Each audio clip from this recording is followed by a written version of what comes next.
Welcome to this explainer. Today we are diving into a text that is, quite honestly, as profound as it is shocking, the book of Hosea. We're going to explore how an ancient prophet's visceral, real-life tragedy of a broken home becomes this living, breathing performance of the cosmic fracture between Yahweh and Israel. If you want to understand the devastating weight of broken promises and the staggering, almost unbelievable links of divine love, well, you are absolutely in the right place. Let's get right into it. So right off the bat, we have to ask our core question. How exactly does a prophet's shattered marriage act as a performed oracle? In the ancient Near East, relationships between a greater king and a lesser nation were bound by these massive legal contracts called suzerainty treaties. The Sinai covenant between God and Israel followed this exact pattern, complete with specific blessings for obedience and curses for rebellion. So Hosea's marriage to an unfaithful woman, it isn't just a metaphor. It's a public, agonizing demonstration of what actually happens when that cosmic treaty is shattered. And when those covenant blessings and curses, which you can find detailed in Deuteronomy and Leviticus, are violated, God doesn't just, walk away in a huff. No, he takes Israel to the divine courtroom. He initiates what's called a rib, that's a formal covenant lawsuit against his people. Imagine God acting as the plaintiff, the judge, and the witness all at once. The accusation is clear. There is no faithfulness, no loyal love, and absolutely no knowledge of God left in the land. This legal lawsuit actually forms the overarching architecture of the entire book. It operates on this tragic yet ultimately redemptive four-part cycle. First, you have the sin of unfaithfulness. Second, a decreational judgment and divorce. Third, a stripping away into wilderness exile. And finally, number 4, an astonishing recreation and remarriage. Now, what's really wild is how Hosea's own family becomes a living billboard for this lawsuit.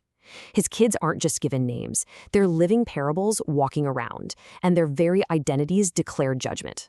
Let's look at them. First is Jezreel, meaning God scatters, which announces the bloody end of the kingdom's dynasty. Then comes a daughter, Lo Ruhama, meaning no mercy, declaring this chilling withdrawal of God's compassion. And finally a son, Lo Ami, meaning not my people. This last one, this represents the ultimate ontological fracture, the breaking of the very foundation of the Sinai covenant. To really grasp how deep that fracture goes, just look at this reversal. Back in Exodus, God reveals himself to Moses as I am, Ehyeh. It's the ultimate promise of his presence and protection, right?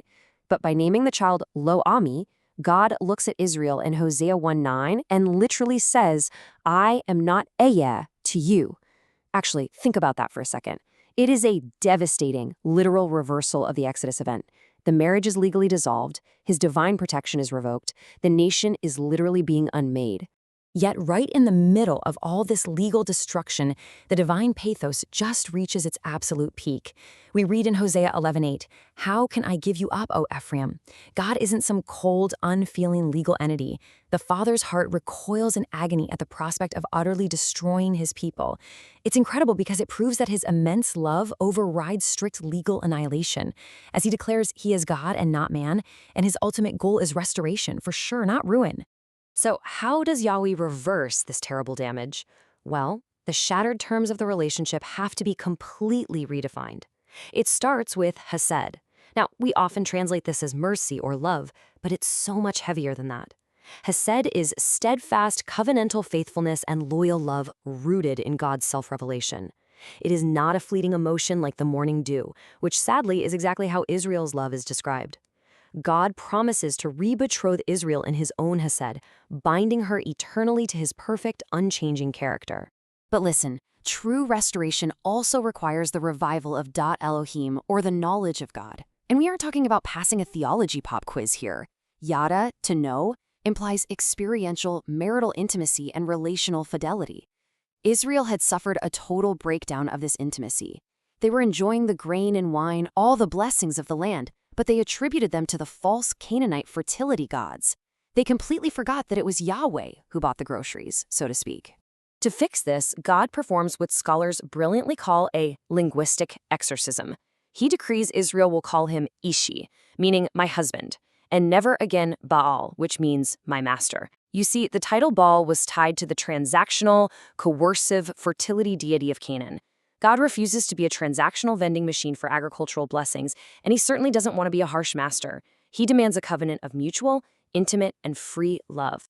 Okay, all of this brings us perfectly to chapter 3, which is really the theological hinge of the entire book.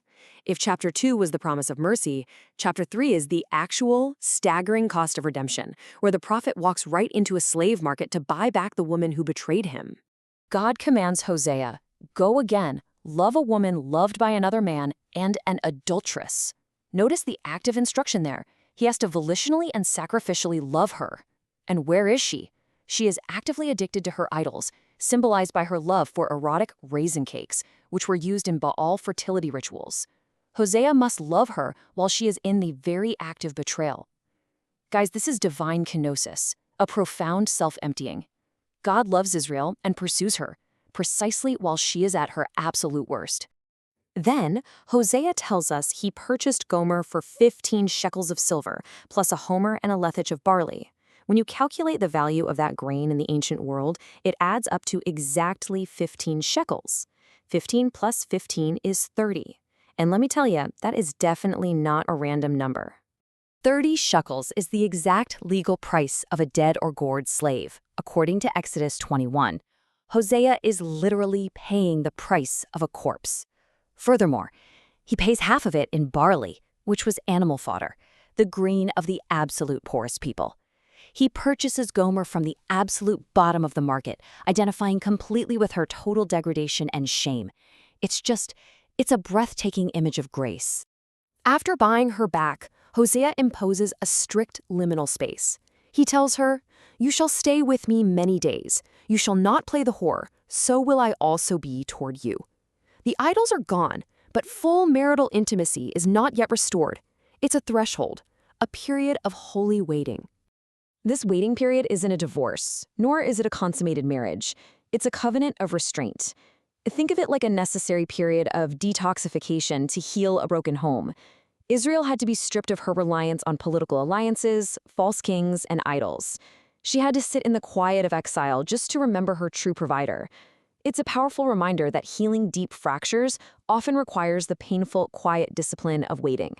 So, we leave you with this final thought. The architecture of a broken home in Hosea isn't just some ancient history lesson. It forces us to ask, how does true cosmic redemption demand both an agonizing, self-emptying cost and the profound patience of holy waiting? Think about what it really costs to buy back what is lost and the immense discipline required to actually rebuild it. Thanks so much for joining this explainer. Keep digging, keep questioning, and we'll see you next time.